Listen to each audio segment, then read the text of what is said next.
அவங்ககிட்ட சொல்லாத. சரி போங்க, நான் பாத்துக்கிறேன். அப்புறம் கோபி என்ன எப்படி போயிட்டு இருக்கு? நல்லா இப்பதான் ஏதோ ஓரளவு நல்லா போயிட்டு இருக்கோனே. பெரியப்பா எப்படி இருக்காரு? நல்லா இருக்காரா? இருக்காரு. சரி இடம் வாங்கினேன் ஒரு 2.5 சென்ட் வெங்கம்பாக்கம் பக்கத்து அங்கிட்டா.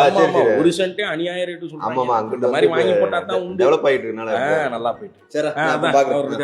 சரி ஏன்டா அவன்கிட்ட சொல்லிட்டு இருக்க? வெளியாள்கிட்ட சொல்லாதடா. வெளியாள்கிட்ட ஏன்டா சொல்ற? சொல்லாத.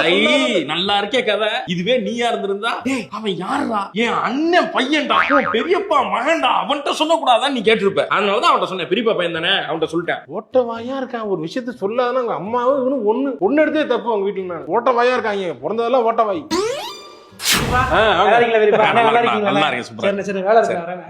சிரிச்சுக்கிட்டே இருக்கானே. கொஞ்சம் கூட ஒரு இது இல்லாம. சிரிக்கிறதுல என்ன இருக்கு? அக்கா வீட்டுல வச்சுக்கிட்டு இல்லாம அந்த கவலையே இல்லாம குடும்பத்தோட வந்து